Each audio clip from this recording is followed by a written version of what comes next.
এদেশের পরতে পরতে মুসলমানের জমিন, এ জমিন সাইসিনার জমিন, এ জমিন চরমনাইয়ের জমিন, এ জমিন জনপুরের হযরতদের জমিন, এ জমিন ফুরফুরের হযরতের জমিন, এ জমিন আলিয়ার উলামায়ে কেরামের জমিন, এ জমিন কওমিদের উলামায়ে কেরামের জমিন, এ জমিন 50 লক্ষ হাফেজের জমিন, এ জমিন লক্ষ লক্ষ আলেমের জমিন, এ জমিন 3-4.5 লক্ষ মসজিদের জমিন, এ জমিন 50,000-এরও বেশি কওমি আলিয়া মাদ্রাসার জমিন, এই জমিন আউলিয়া কেরামের জমিন, এই জমিন 92 ভাগ মুসলমানের জমিন।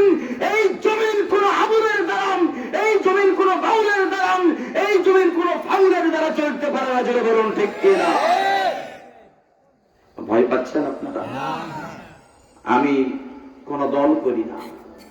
আর এখানে আওয়ামী লীগ থাকুক, বিএনপি থাকুক, জাতীয় পার্টি থাকুক, চরমনাই থাকুক, হেফাজত থাকুক, খেলাফত থাকুক, বিএনপি যা দল থাকুক, সমস্ত দলের রবকে, সমস্ত মানুষের রবকে।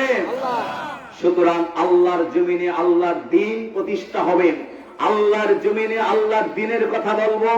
আল্লাহর জমিনে কোন আবুল ফাউল, আবুল ছাগল পাগল যারাই কথা বলবেন, যখন দ্বীনের বিপরীত হয়ে যাবেন, কোরআনের বিপরীত হয়ে যাবেন, সেটা আমার মতো আলেমও যদি কোরআন সুন্নাহর বিপরীত কথা বলেন, আমারও গর্দান দেহ থেকে আলাদা করা ফরজ হয়ে যাবে। জোরে বলুন ঠিক কিনা? সুতরাং আমরা আজকে থেকে প্রয়োজন হলে ময়দানে নামতে হলে বুকের তাজা রক্তগুলো জমিনে ঢেলে দেব।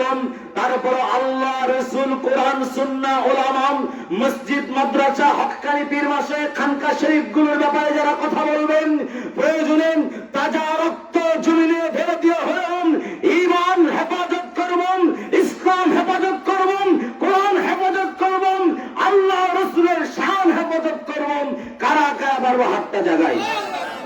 লিল্লাহে তাকবীর, লিল্লাহে তাকবীর।